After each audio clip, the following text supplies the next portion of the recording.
What's up, y'all? You're watching Union Minded. I'm your host, Eric, and today we're going to talk about the Pact Act because it passed thanks to public pressure.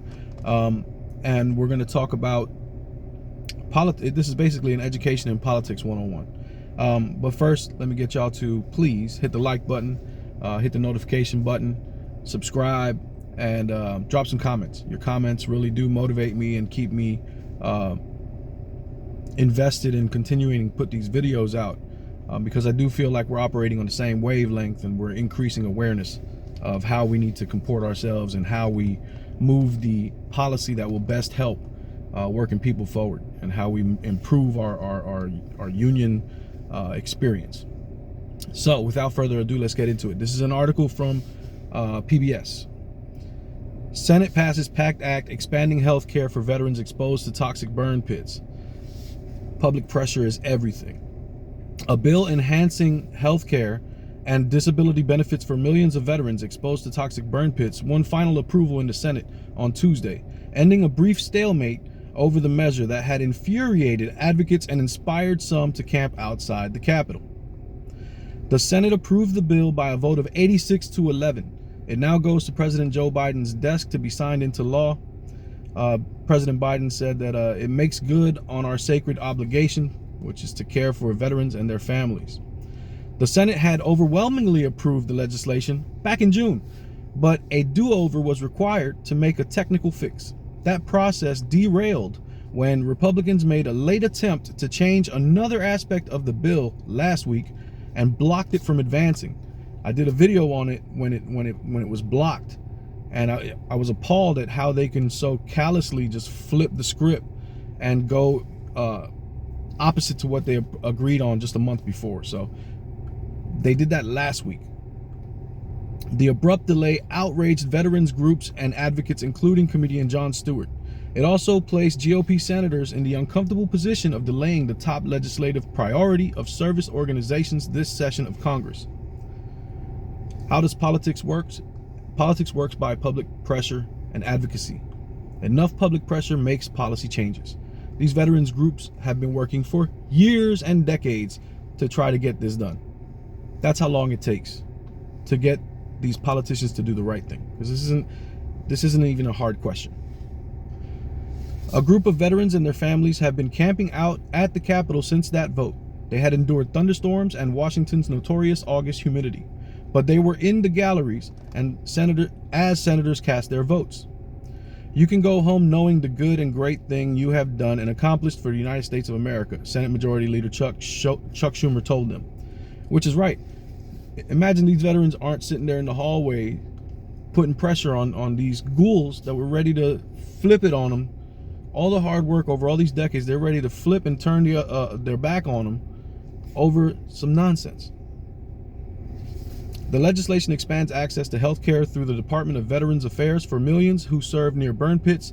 It directs the VA to presume that certain respiratory illnesses and cancers were related to burn pit exposure, allowing veterans to obtain disability payments to compensate for their injury without having to prove the illness was a result of their service. Roughly 70% of disability claims related to burn pit exposure are denied by the VA due to a lack of evidence, scientific data, and information from the Defense Department. The military used burn pits to dispose of such things as chemicals, cans, tires, plastics, and medical and human waste. Hundreds of thousands of Vietnam War-era veterans and survivors also stand to benefit from this legislation. The bill adds hypertension or high blood pressure as a presumptive disease associated with Agent Orange exposure. The Congressional Budget Office projected that about 600,000 of 1.6 million living Vietnam vets would be eligible for increased compensation, though only about half would have severe enough diagnosis to warrant more compensation. Also, veterans who served in Thailand, Cambodia, Laos, Guam, American Samoa, and Johnston Atoll will be presumed to have been exposed to Agent Orange, and that's another 50,000 veterans and survivors of deceased veterans who would get compensation for illnesses presumed to have been caused by their exposure to the herbicide, the CBO projected. The bill is projected to increase federal deficits by about $277 billion over 10 years. So why do I say it's a class in really trying to sift through the BS?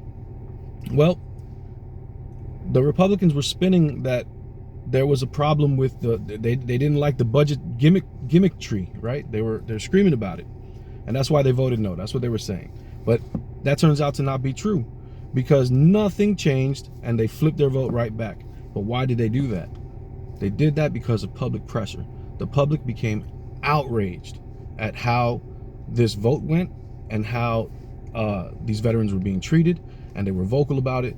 And tell you what, Jon Stewart deserves mad credit for what he did and raising the awareness, because he got this issue on the radar of a ton of folks, and a ton of folks spoke out. But that's how it works. It's public pressure. So you gotta support the working people, because that's the most broad audience, and that happens to be the audience that we belong in. Veterans are workers. This is not the military industrial complex. These are the workers that are following orders, right? So they're stationed by it, and they got to do the burn pit, and they got to stay there. These are the workers put in horrible conditions. We got to support that. That's a labor issue, man. All of this stuff, it's all related. It's all related. We are, like I said, a living organism.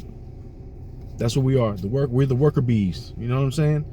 It's all related, and we got to be able to sift through the nonsense when they're sitting there lying about it, and really use your moral judgment, your clarity. Read impartial newspapers. That's where you're gonna get the best information, is the impartial ones. It's hard to find in mainstream media, because mainstream media a lot of times is corporate media, and they're trying to sell the oligarch point of view. So you got to be careful with all of that. And that's the CNNs, the Foxes, the MSM. You got to be careful with all of it, because they're all selling the corporate point of view. They have differences on social issues. Yeah, I mean, that's the act that they put on. That's the Shakespearean play that they let play out in front of us. But it's all a game, man. And we got to be smarter than that. It's all worker issues. Anyway, that's my viewpoint. That's how I see the world. And this fight ain't left and right, man. This fight is up and down. It's going to take solidarity to win always. Each one teach one. Get out there and reach one. Peace.